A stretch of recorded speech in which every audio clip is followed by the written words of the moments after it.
इस current affairs funda में आप सभी का स्वागत है। मैं हूं आपके साथ अभिषेक शर्मा और आज के इस वीडियो सेशन में हम 25 जून तक के सभी इंपॉर्टेंट करंट अफेयर्स कवर करने वाले हैं। हमेशा की तरह आप इस वीडियो को अंत तक जरूर देखिएगा, आज भी आपको काफ़ी कुछ जानने के लिए मिलेगा। साथ ही गाइस इस सेशन को शुरू करने से पहले आप सभी को बताना चाहूँगा, यदि आप हमारी daily current affairs PDF, weekly PDF और मंथली पीडीएफ चाहते हैं तो इस वीडियो के फर्स्ट कमेंट में या फिर डिस्क्रिप्शन में दिए गए लिंक पर क्लिक करके पा सकते हैं। साथ ही आप गूगल प्ले स्टोर से करंट अफेयर्स फंडा ऐप को भी इंस्टॉल कर लीजिए, क्योंकि जो भी हमारा पीडीएफ मटेरियल है जिसमें हम आपको करंट अफेयर्स के साथ साथ स्ट्रेटेजी के भी प्रोवाइड कराते हैं, ये सभी मटेरियल आपको हमारी करंट अफेयर्स फंडा ऐप पर ही उपलब्ध हो पाएगा। हमारे पीडीएफ कोर्स से संबंधित यदि आपका कोई भी डाउट है, कुछ भी आप पूछना चाहते हैं तो कमेंट बॉक्स में ज़रूर लिखिएगा। तो चलिए फिर करते हैं शुरुआत इस वीडियो सेशन की। सबसे पहले 24 जून को पढ़े गए करंट अफेयर्स क्विकली रिवाइज कर लेते हैं। 2026 FIFA world cup United states, Canada and Mexico में होगा और 48 टीम्स इसमें पार्टिसिपेट करेंगी। आपको जानना चाहिए, कर्नाटका बैंक ने एक online SB account opening facility launch की है through video based customer identification process VCIP और इस बैंक के MD एंड CEO महाबलेश्वरा MS हैं। आपको जानना चाहिए कि अपने कॉरपोरेट एक्जिम कस्टमर्स के लिए साउथ इंडियन बैंक ने एक नया पोर्टल लॉन्च किया है जिसका नाम है SIBTF online. Gift city Gujarat में न्यू डेवलपमेंट बैंक का जो इंडिया रीजनल ऑफिस है, इसके हेड अपॉइंट किए गए हैं doctor DJ Pandian. Economic intelligence units का जो द ग्लोबल लिवेबिलिटी इंडेक्स 2022 है, ये जारी किया गया है और सबसे ज़्यादा रहने योग्य जो शहर है वो ऑस्ट्रिया का वियना है। ऑस्ट्रिया की कैपिटल है वियना, तो ये मोस्ट लिवेबल सिटी है और इसमें अपनी न्यू दिल्ली 112वें नंबर पर है और मुंबई है 117वें नंबर पर। आपको जानना चाहिए, भारत वर्ल्ड में 4th लार्जेस्ट रिसाइकल है गोल्ड का और चाइना ये टॉप गोल्ड रिसाइकल कंट्री है। सॉलिडारिटी 2023 जो कि हाल ही में खबरों में रहा, तो ये SCO से संबंधित है, संघाई कोऑपरेशन ऑर्गेनाइजेशन। आपको जानना चाहिए कि मंगोलिया की कैपिटल उलान बाटर में women peace and security seminar ये जो है संपन्न हुई है और इसमें भारतीय आर्मी की जो विमेन सोल्जर्स हैं इन्होंने भी पार्टिसिपेट किया है। इंटरनेशनल ओलंपिक डे ये 23 जून को मनाया जाता है और इसका थीम इस बार 2022 में रहा है together for a peaceful world. Nitin Gadkari ने न्यू दिल्ली में इंडस्ट्रियल डिकार्बनाइजेशन समिट 2022 को इनॉग्रेट किया है। इंडियन प्लेयर मुरलीधर इन्होंने क्रिकेट से रिटायरमेंट लेने की घोषणा की है। यूनियन मिनिस्टर जितेंद्र सिंह ने जम्मू एंड कश्मीर के उधमपुर डिस्ट्रिक्ट में एक सिस्मोलॉजिकल ऑब्जर्वेटरी लॉन्च की है। वर्ल्ड बैंक ने उत्तराखंड में रेनफेड फार्मिंग को प्रमोट करने के लिए 1000 करोड़ रुपए का प्रोजेक्ट अप्रूव किया है। आपको जानना चाहिए कि ऑल इंडिया फुटबॉल फेडरेशन के लिए जो इसके डे टू डे बिजनेस है उसको चलाने के लिए सुप्रीम कोर्ट द्वारा कमेटी ऑफ एडमिनिस्ट्रेटर्स यानी कि COA अपॉइंट की हुई है और इसके चेयरमैन नियुक्त किए गए हैं रंजीत बजाज। आपको जानना चाहिए कि federation of international cricketers association इसकी प्रेसिडेंट बनाई गई हैं farmer Australian cricketer Lisa Sthalekar. Election commission of India ने ऑर्डर दिया है 111 जो अनरिकॉग्नाइज्ड पॉलिटिकल पार्टीज़ हैं जो कि नॉन एग्जिस्टेंट पाई गई हैं, इनको डिलीट करने का। साथ ही आपको जानना चाहिए, नेपाल ने NHPC इंडिया को 750 मेगावाट का West Seti hydro power project का कॉन्ट्रैक्ट दिया है। चलिए अब 25 जून तक के सभी महत्वपूर्ण करंट अफेयर्स देख लेते हैं। Who has been appointed as the chief executive officer of the NITI Aayog? NITI Aayog के मुख्य कार्यकारी अधिकारी के रूप में किसे नियुक्त किया गया है? ऑप्शंस आपके सामने है और सही आंसर ऑप्शन C है, परमेश्वरन अय्यर। तो नीति आयोग के नए चीफ एग्जीक्यूटिव ऑफिसर यानी कि CEO बनाए गए हैं परमेश्वरन अय्यर और इनका कार्यकाल 2 साल तक के लिए रहेगा। आपको जानना चाहिए, ये former drinking water and sanitation secretary हैं, साथ ही यूनाइटेड नेशंस में as a senior rural water sanitation specialist के रूप में भी अपनी सेवाएं दे चुके हैं। फिलहाल जो नीति आयोग के CEO हैं अमिताभ कांत हैं और इनका कार्यकाल 30 जून को समाप्त हो जाएगा और इनके कार्यकाल के समाप्त होने के बाद ही परमेश्वरन अय्यर इस कार्यभार को संभालेंगे। आपको बता दें अमिताभ कांत इस पद पर साल 2016 से हैं। बाकी आपको जानना चाहिए नीति आयोग के बारे में। प्राइम मिनिस्टर इसके चेयरपर्सन होते हैं। बाकी वाइस चेयरपर्सन भी हाल ही में नियुक्त किए गए Suman Bery. Ex officio members Amit Shah, Rajnath Singh, Nirmala Sitharaman और नरेंद्र सिंह तोमर हैं। स्पेशल इन्वाइटीज भी हैं Nitin Gadkari, Piyush Goyal, Virendra Kumar, Ashwini Vaishnaw and Rao Inderjit Singh. Full time members VK. Saraswat, Ramesh Chand और डॉक्टर वी.के. पॉल हैं। साथ ही गवर्निंग काउंसिल में जितने भी स्टेट्स के चीफ मिनिस्टर्स हैं, दिल्ली और पुडुचेरी यूनियन टेरिटरी के जो चीफ मिनिस्टर ये भी इसमें शामिल हैं, और अंडमान एंड निकोबार आइलैंड्स के जो लेफ्टिनेंट गवर्नर हैं वो भी इसमें शामिल हैं। Day of the seafarer 2022 is celebrated on which day. पूछ रहे हैं कि नाविक दिवस 2022 किस दिन मनाया जाता है।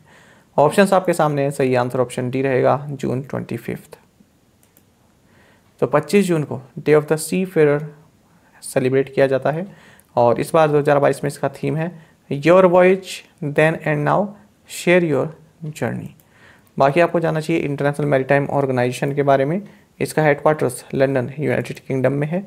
इसकी स्थापना 17 मार्च 1948 में हुई थी और इसके सेक्रेटरी जनरल कीटैक लिम है। Eminent Urdu scholar and former chairperson of Sahitya Akademi professor Gopi Chand Narang who passed away recently was the recipient of which honour. प्रख्यात उर्दू विद्वान और साहित्य अकादमी के पूर्व अध्यक्ष प्रोफेसर गोपी चंद नारंग जिनका हाल ही में निधन हो गया, ये किस सम्मान के प्राप्तकर्ता थे। ऑप्शंस आपके सामने है। सही आंसर ऑप्शन डी है। तो पद्मश्री, सितारा-ए-इम्तियाज और पद्म विभूषण और पद्म भूषण ये तीनों ही जो सम्मान है इन्हें मिले हुए थे। तो सही आंसर ऑप्शन डी है, ऑल ऑफ दी अबव। तो देखिए काफ़ी जाने माने उर्दू स्कॉलर, लिटरेरी क्रिटिक और साहित्य एकेडमी के फॉर्मर चेयरपर्सन हैं। ये आपको जानना चाहिए। ऐसा भी क्वेश्चन बन सकता है कि हाल ही में गोपी चंद नारंग जो कि जाने माने उर्दू स्कॉलर, इनका निधन हो गया, ये किस संस्था के चेयरपर्सन थे। तो इस तरह से ही पूछ सकते हैं। तो सही आंसर उस दशा में साहित्य अकेडमी होगा। तो इनका 91 वर्ष की उम्र में यूनाइटेड स्टेट्स में निधन हो गया है। आपको जानना चाहिए इन्हें पाकिस्तान द्वारा साल 2012 में सितारा-ए-इम्तियाज सम्मान दिया गया, और 2004 में पद्म भूषण इनको दिया, और 1990 में पद्मश्री भी इनको गवर्नमेंट ऑफ इंडिया द्वारा दिया गया। For which book the Canadian American author Ruth Ozeki won the women's prize for fiction. Canada American लेखक रूथ ओजेकी को किस पुस्तक के लिए वीमेन प्राइज फॉर फिक्शन मिला है। ऑप्शंस आपके सामने है। सही आंसर ऑप्शन डी रहेगा, the book of form and emptiness. तो आपको जानना चाहिए बुक है the book of form and emptiness, और इसकी जो राइटर हैं ये कैनेडियन अमेरिकन ऑथर रूथ ओजेकी हैं, और इनको इसी बुक के लिए विमेंस प्राइज फॉर फिक्शन दिया गया है। और इसी प्राइज के साथ इन्हें 30,000 पाउंड्स स्टर्लिंग का कैश प्राइज है वो मिलेगा। साथ ही एक ब्रोंज फिगर मिलेगा जिसे बेसी बोलते हैं। बाकी आपको जानना चाहिए जो अवार्ड है विमेंस प्राइज फॉर फिक्शन, ये किसी भी कंट्री की कोई फीमेल ऑथर है उनको दिया जाता है, हर साल दिया जाता है। और जो नोवेल है वो इंग्लिश में लिखा होना चाहिए और पब्लिश्ड होना चाहिए यूनाइटेड किंगडम में। The Prime Minister's Award for Outstanding Contribution towards the Development and Promotion of Yoga was awarded to Bhikkhu Sanghasena, Marcus Vinicius Rodriguez, the Divine Life Society, and the British Wheel of Yoga. The winners will be felicitated with a cash award of what amount?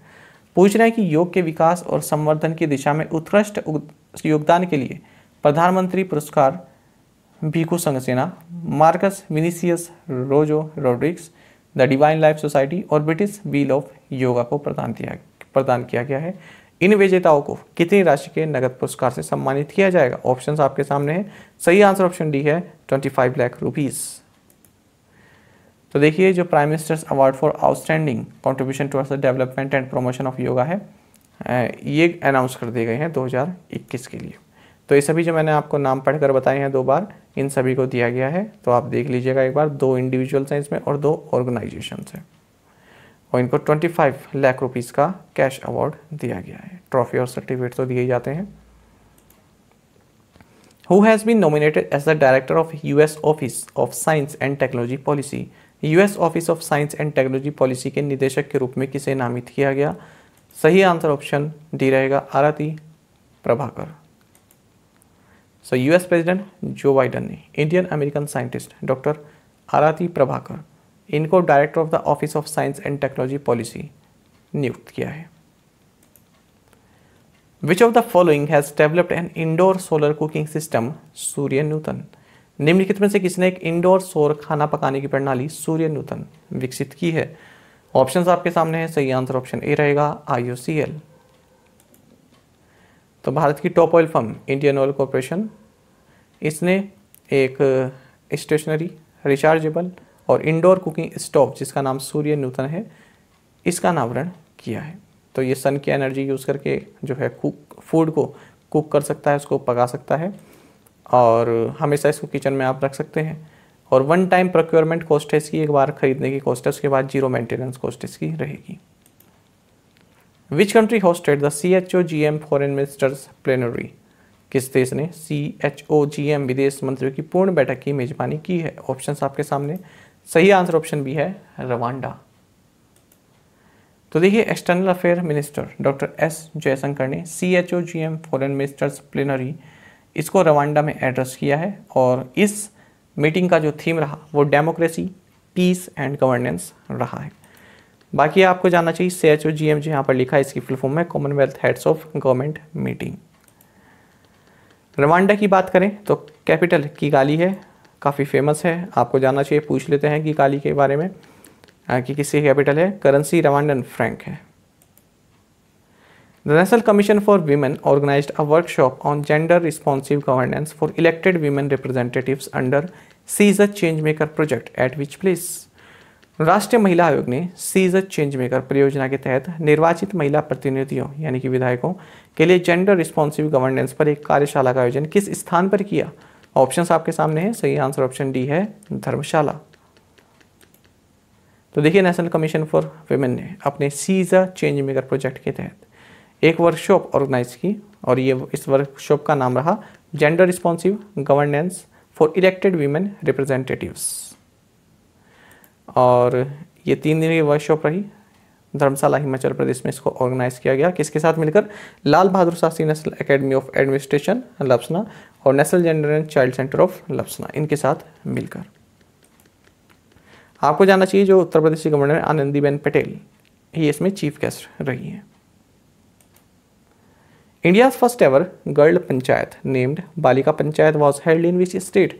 Bharat की पहली बालिका पंचायत जिसका नाम बालिका पंचायत है किस राज्य में आयोजित की गई। ऑप्शंस आपके सामने है। ये इस बार 2 बार आ गया ना बालिका पंचायत, क्योंकि इंग्लिश में तो गर्ल पंचायत हमने बोल दिया और इसका नाम आया बालिका पंचायत, पर इसको यहाँ पर ट्रांसलेशन हो गया इसका गर्ल का फिर से बालिका, तो इसलिए 2 बार आ गया कि पहली बालिका पंचायत जिसका नाम बालिका पंचायत है। तो भारत की पहली गर्ल पंचायत जिसका नाम बालिका पंचायत है किस राज्य में आयोजित की गई। सही आंसर ऑप्शन बी रहेगा गुजरात। तो देखिए गुजरात के कच्छ डिस्ट्रिक्ट में जो विलेजेस हैं, कई सारे विलेजेस हैं, इन्होंने बालिका पंचायत जो कि भारत की फर्स्ट एवर गर्ल पंचायत है इसको ऑर्गेनाइज किया है। इसका एम क्या है? जो गर्ल्स हैं उनका सोशल एंड पॉलिटिकल डेवलपमेंट, साथ ही पॉलिटिक्स में गर्ल्स का एक्टिव पार्टिसिपेशन एंश्योर करना। तो ये एक यूनिक इनिशिएटिव है गुजरात गवर्नमेंट का जो women and child development welfare department है उसके द्वारा under Beti Bachao Beti Padhao campaign. Which state has become the 36th state to implement one nation one ration card. कौन सा राज्य one nation one ration card लागू करने वाला 36वां राज्य बन गया है। ऑप्शंस आपके सामने है, सही आंसर ऑप्शन ए रहेगा आसाम। तो देखिए आसाम 36 स्टेट बन गया है, स्टेट या यूटी क्योंकि कंबाइंड यहाँ पर बात चल रही है ना, कंबाइंड चल रही है स्टेट और यूटी, इसलिए साथ में लिखा गया ऑब्लिक लगाकर। One nation one ration card ONORC, इसकी इस तरह से भी आपको फुल फॉर्म आनी चाहिए ONORC। कभी एग्जाम में इसी तरह से आ जाएगी ONORC में आर का मतलब बताइए या सेकंड O का मतलब बताइए, फर्स्ट O का मतलब बताइए, इस तरह से पूछ लेते हैं। तो अब जो ONORC है one nation one ration card, तो इसको ज्वाइन करने वाला असम 36 स्टेट या यूनियन टेरेटरी बन गया है। और अब इस तरह से जितने भी हमारे देश में 36 राज्य और यूनियन टेरेटरीज हैं वो सभी ने one nation one ration card को इम्प्लीमेंट कर दिया है। तो ये महत्वपूर्ण रहेगा क्योंकि आसाम ही बचा हुआ था और इसने ये अब इसको इम्प्लीमेंट कर दिया है। इस तरह क्वेश्चन बहुत पूछते हैं, जैसे कोई योजना है ना और केंद्र सरकार की योजना है, कोई राज्य उसको इम्प्लीमेंट कर ले, ऐसा पूछ ले कि आसाम जो है 4th स्टेट बन गया है, आसाम या 2nd स्टेट बन गया, इस तरह से भी क्वेश्चन पूछ लेते हैं। बाकी जैसे कि नाम से one nation one ration card scheme आप सभी जानते हैं कि इसको नेशन वाइड जो राशन कार्ड पोर्टेबिलिटी है उसके लिए लॉन्च किया गया था under national food security act 2013। यानी कि अब देखिए जो भी राशन कार्ड धारक हैं, ठीक है, जो इस नेशनल फूड सिक्योरिटी एक्ट 2013 के अंतर्गत आते हैं, तो वो अपना राशन, या मान लीजिए किसी और स्टेट में रहते हैं या किसी और जगह पर रहते हैं, तो वहाँ पर जो फेयर प्राइस शॉप है, वहाँ पर जो सस्ते गल्ले की दुकान है, वहाँ से भी अपना राशन ले सकते हैं। ऐसा नहीं है कि आपको वहीं जाना होगा जहाँ पर आपका राशन कार्ड इशू है। इसीलिए गवर्नमेंट ऑफ इंडिया ने मेरा राशन मोबाइल एप्लीकेशन भी एक रोल आउट की हुई है। बाकी आपको जानना चाहिए कि अगस्त 2019 में सबसे पहले one nation one ration card facility pilot basis पर शुरुआत की गई थी 4 राज्यों में। In which city a new air squadron of the Indian Coast Guard was created by the name A840 Squadron। 840 squadron नाम से भारतीय तटरक्षक बल का एक नया वायु स्क्वाड्रन किस शहर में स्थापित किया गया? ऑप्शंस आपके सामने है, सही आंसर ऑप्शन सी है, चेन्नई। तो देखिए इंडियन कोस्ट गार्ड की एक नई एयर स्क्वाड्रन क्रिएट की गई है चेन्नई में, और इसका नाम क्या है? 840 स्क्वाड्रन। और इनिशियली इसमें advanced light helicopter mark 3 aircraft शामिल रहे हैं। आपको बता दें जो ये एडवांस लाइट हेलीकॉप्टर्स हैं, इसको डिज़ाइन एंड डेवलप किया गया है हिंदुस्तान एरोनॉटिक्स लिमिटेड के द्वारा। Which gaming company has unveiled its first images of a virtual human named Ana? किस गेमिंग कंपनी ने एना नाम से एक आभासी मानव की पहली इमेजेस जारी की? ऑप्शंस आपके सामने, सही आंसर ऑप्शन सी रहेगा, क्रैफ्टॉन। तो ये वर्चुअल ह्यूमन है एना। तो साउथ कोरियन गेमिंग कंपनी है क्रैफ्टन, आप जानते होंगे पबजी सीरीज ऑफ गेम्स के लिए जानी जाती है, और इसने जो है वर्चुअल ह्यूमन की फर्स्ट इमेज जारी की है, ये है ANA या आना, आप इसको बोलेंगे एना, जो भी आप कहना चाहें। तो ये जो गेमिंग कंपनी है ये एना को इस तरह से यूज़ करने की सोच रही है कि ग्लोबल ऑडियंस के साथ इंगेज कर सके गेम्स में, ई-स्पोर्ट्स टूर्नामेंट्स में और मेटावर्स प्लेटफॉर्म्स में। यानी कि यदि आप गेम्स खेल रहे हैं तो इस एना के साथ आप इंगेज हो सकते हैं, इसके साथ किसी चीज़ में पार्टिसिपेट कर सकते हैं या फिर बात कर सकते हैं इस तरह से। Which countries former president Jeanine Anez was sentenced to 10 years in prison? किस देश की पूर्व राष्ट्रपति जेनिन एनएच को 10 साल जेल की सजा सुनाई गई? ऑप्शंस आपके सामने है, सही आंसर ऑप्शन सी है, बोलीविया। तो former Bolivian interim president Jeanine Anez, इनको 10 साल की सजा सुनाई गई है। किस लिए? क्योंकि 2019 में जब इन्होंने अपना ऑफिस संभाला तो उस वक्त काफ़ी प्रोटेस्ट हुए थे, जिसकी वजह से जो इनसे पहले राष्ट्रपति है ईवो मोरेल्स, इन्हें भी अपना रेजिग्नेशन देना पड़ा था। बाकी आपको जानना चाहिए बोलीविया के बारे में, करेंसी बोलीवियानो है और कॉन्टिनेंट है साउथ अमेरिका, ये साउथ अमेरिका है, इस कॉन्टिनेंट में आता है। और यहाँ पर जो गवर्नमेंट और एग्जीक्यूटिव कैपिटल है, जो गवर्नमेंट की सीट है और एग्जीक्यूटिव कैपिटल ला पाज है, और कॉन्स्टिट्यूशनल कैपिटल शुक्र है। अच्छा, आपको ये फैक्ट जानना चाहिए, एक तो साउथ अमेरिका में जो बोलीविया और ये पैराग्वे हैं, 2 ही कंट्री हैं जो लैंड लॉक हैं, बाकी सब जो है इधर समुद्र से लगती हुई हैं। या आप ऐसा कह सकते हैं कि बोलीविया एंड पैराग्वे ये ओनली लैंड लॉक कंट्रीज हैं आउटसाइड ऑफ एफ्रो यूरेशिया। तो एफ्रो यूरेशिया के बाहर केवल यही 2 देश ऐसे हैं जो लैंड लॉक्ड हैं, जो कि पानी से सीमा नहीं लगाते हैं, है ना, किसी वाटर बॉडी से जिनकी सीमा नहीं लगती है। अब ये एफ्रो एशिया क्या है? एफ्रो एशिया मतलब Europe, Africa, Asia. Europe, Africa, Asia को हटा दें तो उसके अलावा कोई केवल बोलीविया और पैराग्वे जो है ऐसी 2 देश हैं जो लैंड लॉक्ड हैं। यानी कि पूरे अमेरिका में बोलीविया और पैराग्वे ही ऐसे हैं जो है लैंड लॉक कंट्रीज हैं। Agriculture and processed food products export development authority, APEDA जिसे आप कहते हैं, launched N 8-day mango festival in which country? कृषि और प्रसंस्कृत खाद्य उत्पाद निर्यात विकास प्राधिकरण ने किस देश में 8 दिवसीय आम महोत्सव का शुभारंभ किया है? ऑप्शंस आपके सामने, सही आंसर ऑप्शन बी है, बहरीन। तो एपेडा, इसकी फुल फॉर्म याद रखिएगा, इसने 8 दिन का एक mango festival kingdom of Bahrain में लॉन्च किया है। किसके साथ मिलकर? इंडियन एम्बेसी और अल जजीरा ग्रुप के साथ मिलकर। आपको जानना चाहिए जो भारत में जो मैंगो है उसको किंग ऑफ फ्रूट्स कहते हैं, साथ ही इसको कल्प वृक्ष भी कहा गया है एंशियंट स्क्रिप्चर्स में। और अल्फांसो, केसर, तोतापुरी और बंगनपाली ये जो हैं वेराइटीज़ हैं आम की। आम की वेराइटीज़ पूछ लेती है। अल्फांसो तो आपने सुना ही होगा, तोतापुरी भी सुना ही होगा। What is India's rank in renewable energy installations in 2021 as per the report titled Renewable Energy 2022 Global Status Report published by REN 21? Renewable energy 2022 global status report REN 21 द्वारा प्रकाशित रिपोर्ट के अनुसार 2021 में अक्षय ऊर्जा इंस्टॉलेशंस में भारत की रैंक क्या है? ऑप्शंस आपके सामने, सही आंसर ऑप्शन बी है, थर्ड। तो देखिए REN 21 यानी कि renewable energy policy network for the 21st century, इसके द्वारा एक रिपोर्ट लॉन्च की गई है जिसका टाइटल है renewable energy 2022 global status report. तो देखिए इसमें बात करेंगे भारत के बारे में। तो रिन्यूएबल एनर्जी की बात करें तो भारत रिन्यूएबल एनर्जी इंस्टॉलेशंस के मामले में 2021 में तीसरी पोजीशन पर है, चाइना और रशिया के बाद में। हाइड्रो पावर कैपेसिटी की बात करें तो कहा गया कि 2021 में भारत ने 843 मेगावाट की हाइड्रो पावर कैपेसिटी को ऐड किया है और अब इसकी टोटल कैपेसिटी हो गई 45.3 गीगावाट की। अगर न्यू सोलर पीवी कैपेसिटी की बात करें तो एशिया में भारत जो फोटोवोल्टाइक कैपेसिटी है इसका भारत सेकंड लार्जेस्ट मार्केट है और ग्लोबली थर्ड लार्जेस्ट मार्केट है। टोटल सोलर इंस्टॉलेशंस में कहा है कि भारत ने जो टोटल सोलर एनर्जी इंस्टॉल की है उस मामले में भारत फोर्थ पोजीशन पर है, जर्मनी को पीछे छोड़ दिया है। बाकी विंड पावर की बात करें तो कहा गया है कि थर्ड है ग्लोबली, और ठीक है, और हाँ तो चाइना है, उसके बाद यूएस जर्मनी दूसरे पर है, फिर भारत तीसरे नंबर पर है। विंड पावर की यहाँ पर बात करें थर्ड है ग्लोबली। प्रीवियस असाइनमेंट क्वेश्चंस के आंसर देखेंगे। Who is the CEO of Akasa air? Vinay Dubey. Keibul Lamjao national park is located in which state? Manipur. Supreme court जजेस now retire at 65. What is the retirement age of High Court judges? 62. Who was named as the National Democratic Alliance candidate for the presidential election? Answer is Draupadi Murmu. The anti-defection law was included in the constitution as the 10th schedule in which year to combat the evil of political defections? Answer is 1985. और आप में से कई students ने बिल्कुल सही answer दिया है। इसी तरह से फ्रेंड्स आप पार्टिसिपेट करते रहें। चलिए आज के असाइनमेंट क्वेश्चंस देखेंगे। What is Fujian? आपको बताना है क्या है, चाइना से संबंधित है।